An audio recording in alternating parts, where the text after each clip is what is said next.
Hey guys, it's Grayson with Gaiden for the People here. If you guys like my content, please like, comment, and subscribe. And I would appreciate it if you guys checked out my previous videos. If you guys are watching this, you guys probably want more backstory. Anyways, without further ado, let's play some Danganronpa.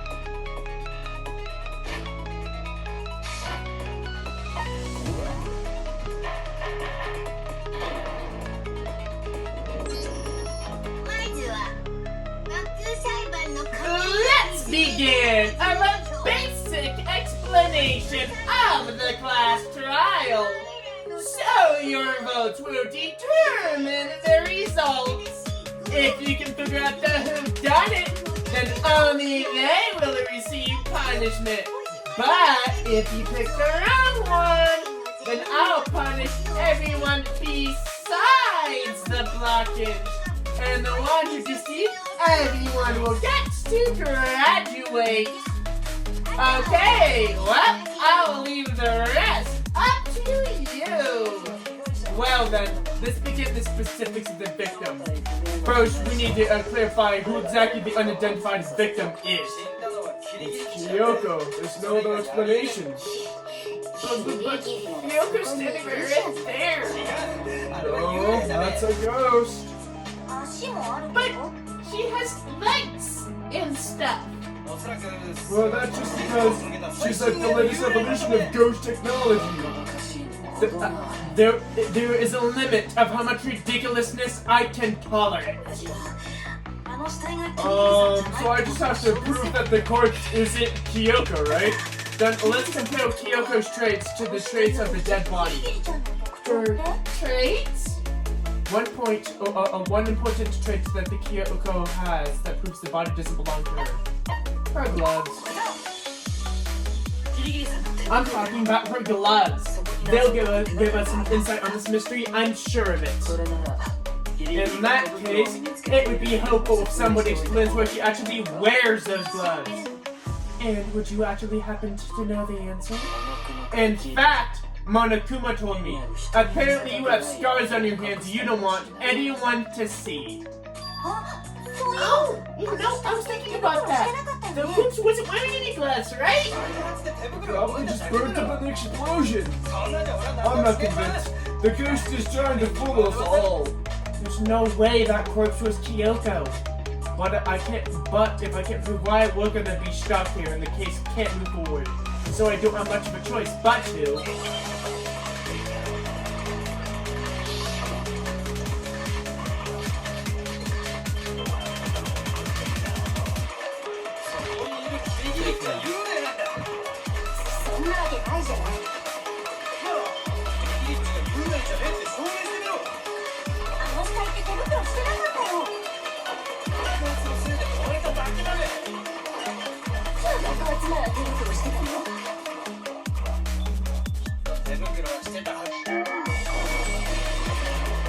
You're on, hero. If somebody was wearing gloves, why would they have nails?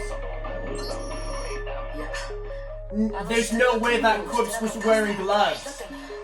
Because whoever it was, they were wearing fake nails, remember? I imagine trying to wear gloves over nails like that would be a pretty big pain. Besides, Kyoko wears gloves to hide her hands, right? It'd be pretty weird for someone who's self-conscious about their hands to wear fake nails, don't you think?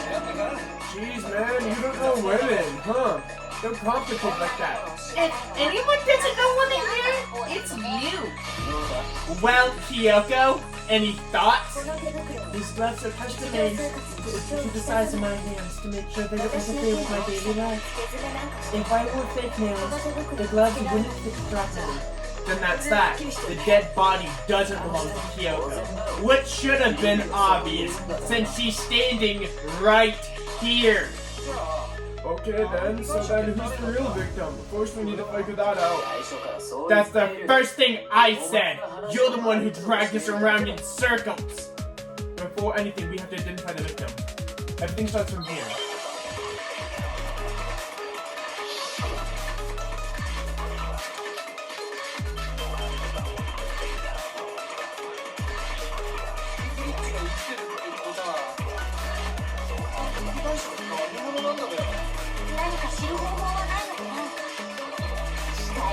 は燃えてて判別不可能だし、身元が彼にも記述はないわ。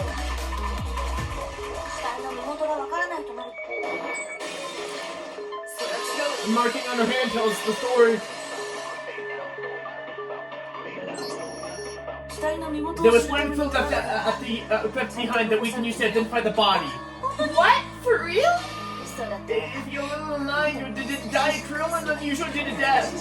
Cruel and unusual death? This I gotta see. She's just being stupid. Like, no, the Makoto, tell us what you're talking about. The key to figuring out who it was is the tattoo on the back of their hand. Oh, yeah, that does that pretty strange, huh? Is this a dog? Your mother bitch. Seriously? They did something that humiliating? No, that's not it. The identity of the victim is hidden within the tattoo. Wow, really? If you can compare the tattoo to the other information we got the victim's body, the identity should become clear.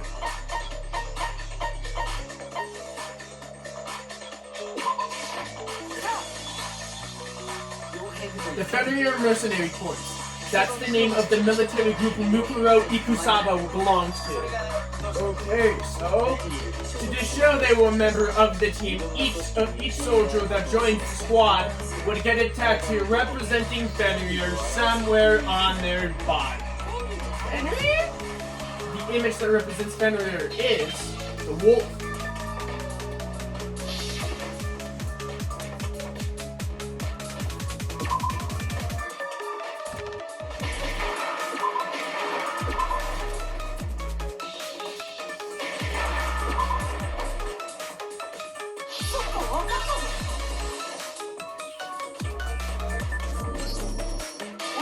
The representation of Fenrir is a wolf. Fenrir, the wolf of Ragnarok. It's from Norse mythology. A huge world-ending wolf beast. He's the child of the trickster god Loki and the female giants. Man, after all this time, we finally got a glimpse of the literary all-star. A wolf tattoo? Then that means... Exactly, the body that we found had a wolf tattoo, which means that the person must have once belonged to Fenrir. So it must have been Mukuro. What? Hold on! Isn't she the one who's behind this whole thing? You sound surprised, but you're absolutely right! Yes, indeed! The trial this time is to solve the murder of Mukuro Ikusaba! What are you saying? The mastermind is dead, and no one will get the last trial? No, it means we were wrong to think that thinking Mukuro was the mastermind at all. But I think she's being the ultimate despair. She's like pretty mastermind entitled to me. Maybe we shouldn't have been thinking about her as the ultimate despair in the first place. After all, looking at her profile, I didn't see any bits of the description. All it said was that she was the ultimate soldier.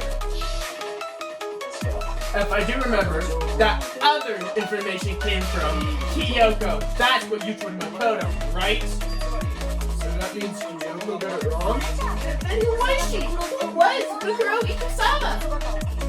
She's been gone since and when she finally shows up, she gets killed?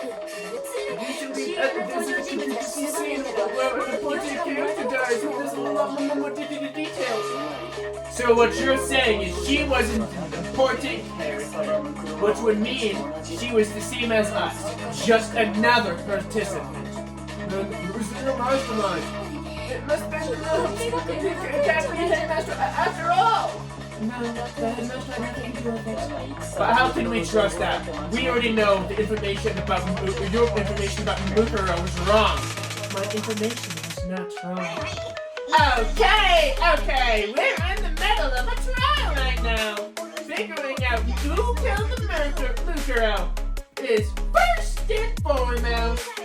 Please limit all future prattle, chatter, and chit-chat as much as possible. Fine. uncovering the identity of the mastermind will have to wait. But remember this, no matter what happens, we will find out who you are. I stake my family name on it. I've officially decided to ignore all attempts at provocation. Now then, so no one's confused, let me state this on the record one more time. The reason we're having a class trial is because murder among the students has taken place. Hammer that straight into your big old brains. What you're saying is that both the victim, both the victim and the culprit are participants of the student body. Then could us could look around? Wait, no, there's no chance. There's a chance that there's some mystery Saint-Baptiste student who's been hidden all along. Nope! There are only 16 students who have been taking part in these events. Seriously? And one of us could look around? You did it! You did it this time! Get a hold of yourself! We've already narrowed down all list of possible suspects. Huh? I'm sure you realize who I'm talking about, right, Makoto? Who the evidence points to? Based on what we know, there can only be two suspects. Me and Kyoko. You narrowed it down to me, Kyoko and me, right? Why do you say that? Allow me to explain. Just after nighttime, I went to the garden so I can confirm that at no point was there a dead body there. So the murder must have taken place after I left the garden. However, Hiro, Toko, Kina, and I were in the gym the entire time. The gym? That's right. The four of us were trying to dismantle Monokuma. The whole time we were very careful not to go anywhere alone. We even went to the bathroom in pairs. Which is to say, all four of us have alibis. The only ones without alibis are me and Makoto. That's why you're able to narrow down the list of suspects. Exactly so. And the only suspects now are me and Kyoko. Damn it! I can't let this stand somehow. I have to clear my name. Can I say something about regarding the whole alibi thing? Are you about raising an objection? Wait, before you get that, I was just trying to get a better idea of what time the murder took place. Doing that might give you some kind of clue. Whatever you want, somebody go and help him out. Me and Byakuya can confirm that the body was in the garden. It was after nighttime, and I'd say it must have been 10 o'clock. So the murder must have happened after 10. Then I guess we can say during the time frame when the murder was between then and when we found the body. Oh, but what time did we find the body? And when we saw the body first was Joker, right? And when she went to get the pickaxe. What time was the body discovered? 9 o'clock. The body must have been discovered at 9 a.m. since that's when Toko would get the pickaxe. Now then, Toko, what time is it? Oh, well, we left at the gym just before 9, so it's probably 9 on the dot now. Okay, get yourself a pickaxe and get it back by 9:01. He's right. It had to be around the event. So we can say sure that the murder happened sometime between 10 at night and 9 in the morning. For me, I was already asleep when nighttime hit, so I don't have an alibi after 10 p.m. But I'm sure I met up with everyone before 9 a.m. this morning. We ran into each other at the dining hall, right? That was around... Oh yeah, that was around 7:30. I remember checking right before I went in, so I'm totally sure about it. Which means from 10 p.m. to 7:30, you don't have an alibi.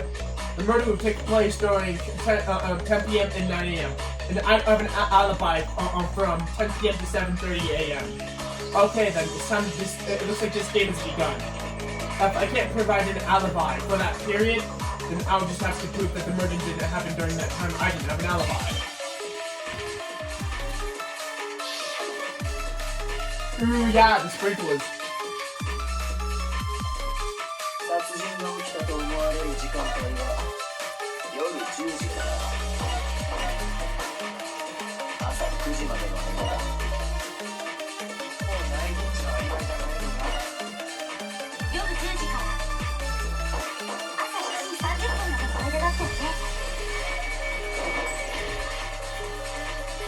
I got that wrong. I know it's sprinklers. 殺人が起き夜10時から朝9時まで結構内日夜10時から朝7時それだけの時間があれば内日何か反論があるなら言ってくれ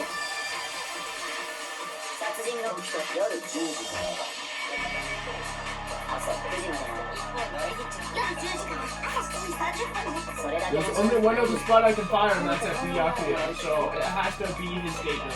殺人が起きたと夜10時 I get one more shot on this. There we go.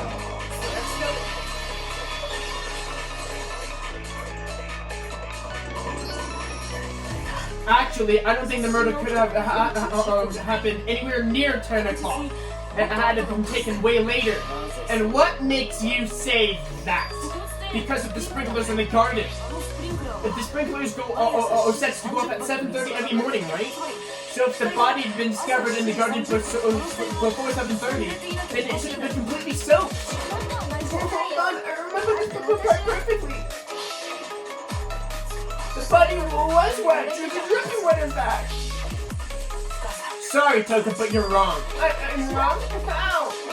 Are you saying only the mouth down south is wet? How dare you speak just such indecent words? No, what I'm saying is the body was wet, but not because of the sprinklers. What do you mean? But you're denying the sprinklers? Are you trying to deny my entire existence? Man, you're wacko. If you really think it wasn't the sprinkler, you better tell us why. I have to prove that it wasn't the sprinklers that got the body wet, and all I have to do is hit Toko with a certain piece of evidence to steal it.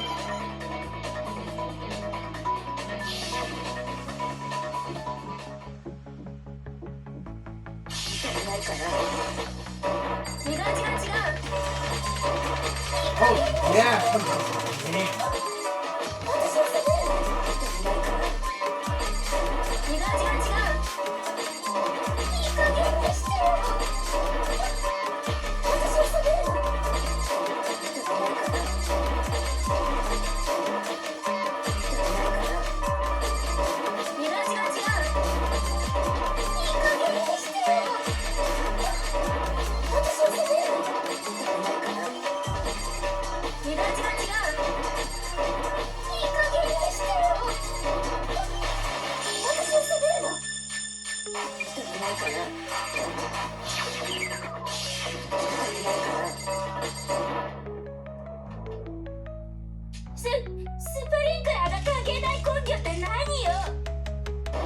There we go. What's that one? Sorry, Toko, we poured water on the dead body. Just remember what the body was like after the explosion, and you would see why it wasn't sprinklers. The top half was wet, yes, but the body half was completely dry. If the sprinklers got the body wet, shouldn't the whole body have gotten wet? So only the top half got? The bottom half was completely dry? What is the proof of a maniac? So sick of her. Just move on. The only reason why the top half was wet because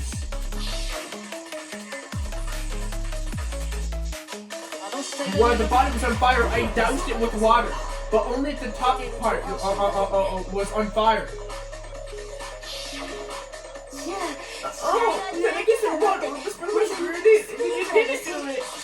If the sprinklers didn't get the body wet, then the murder must have taken place sometime after the sprinklers turned on, at 7:30 in the morning.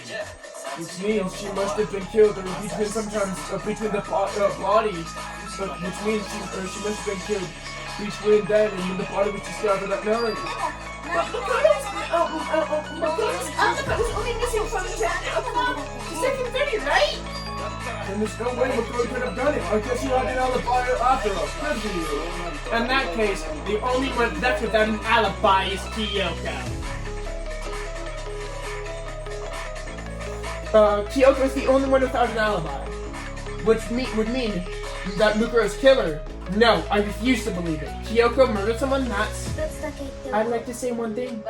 If you vote for me and I die here, the mystery of this school will stay hidden forever. Which is why I can't let that happen. Huh? So are you saying you're not the Carflix? Of course I'm not. I have no reason to kill anyone. This is a trap that the mastermind has laid out for us. A trap? We're this far into the game and now you decide to blame me? Stop wasting time! Stop wasting energy! You really think your little trick is gonna work? Shut up, you! You got it, boss! Shutting up now! Anyway, Kyoko, you did actually have a reason to kill her. Huh? She did? She thought Zamukuro was the ultimate despair. In other words, the mastermind behind everything. So she killed her to try to put a stop to all of this. Isn't that right, Kyoko? Well, you made one catastrophic mistake. Mukuro wasn't the mastermind at all. And as a result, we were forced into another class trial. Something I'm sure you weren't expecting. So that was a motive? If you had a motive and no alibi, well then I think it's pretty clear that Kyoko's gonna be the culprit. I'm not the only one without an alibi. Makoto's explanation is still insufficient. Huh? The sprinklers didn't get the body wet. That doesn't mean that the murder happened when he said it did. What do you... Because you see, there is a way that the body could have avoided getting wet. Alright guys, I think I'm stopping today's video there.